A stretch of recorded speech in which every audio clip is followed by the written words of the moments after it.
दूसरा ताल जो है सूखा ताल है, सूखा ताल के नाम से प्रसिद्ध है। इसके नीचे जो गरुड़ चट्टी है, लोग कहते हैं जब यहाँ तपस्या करने आते हैं संत लोग कोई भी, तो यहाँ पर केदारनाथ में भगवान स्वयं विष्णु गरुड़ चट्टी में उतरते थे। उसके बाद गरुड़ को वहाँ खड़ा करते थे, उसके बाद जाके भगवान का पूजन अर्चन करते थे भगवान विष्णु से। पर आज के समय में लोगों ने केदारनाथ में इतनी गंदगी फैला रखी है, इसीलिए भूस्खलन होता है या प्राकृतिक आपदा आती है, क्योंकि स्वतः ही शंकर भगवान जितने जल्दी खुश होते हैं उतने जल्दी क्रोधित होते हैं।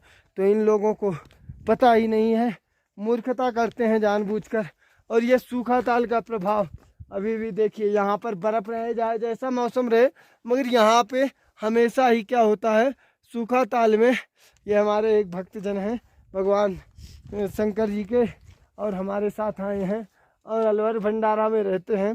भगवान की कृपा से कई सालों से सेवा करते हैं, और सेवा या जप या मनन चिंतन ईश्वर को प्राप्ति करने के लिए यही मार्ग है।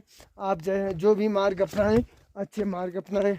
और यहाँ पर आप जब आएँ, किसी घमंड से ना जाएं और सोचें कि ईश्वर की प्रेरणा होगी तभी पहुँचेंगे।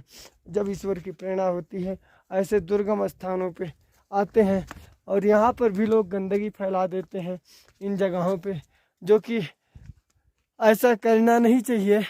और देखिए जैसे पूरा में यहाँ पे सूखा ताल के चारों तरफ में आप देखेंगे तो कोई महल बना हो पहले के समय में, और आज के समय में पूरा ढह चुका है।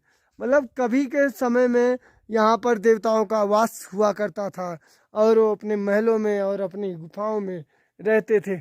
आज के समय में कलयुग जो है, कहते नहीं है कलयुग में देवता भी धरती से दूर हो गए, इसीलिए कलयुग केवल नाम धारा, सुमरे सुमरे नर उतर ही पारा।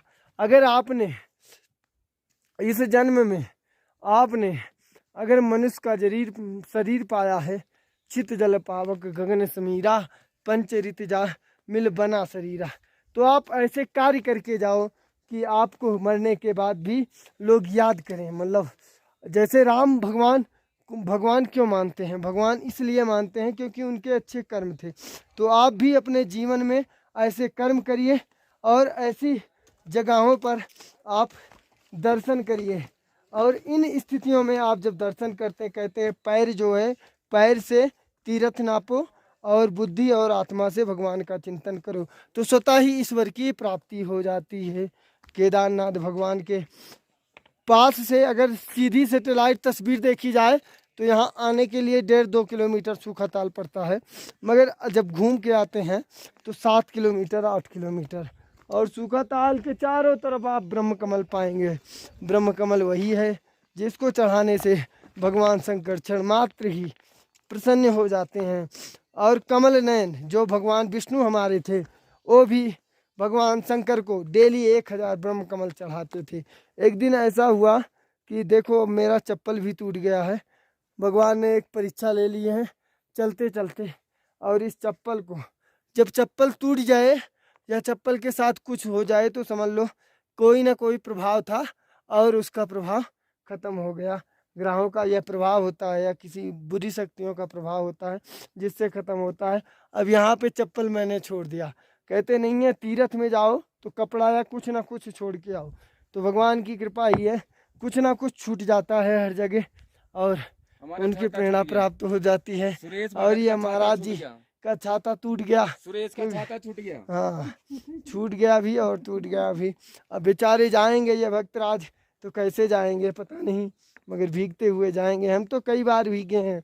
और एक बार तो मैं यही जो आप सूखा ताल देख रहे हैं इसी के पीछे वाली पहाड़ी में भटक गए थे, और ऐसी गुफा में बैठे थे जहाँ पे गुफा धंस रही थी। एक भक्तराज भगवताचार्य माता जी थी और एक अयोध्या से आए थे संत जी, तीनों लोग आए थे।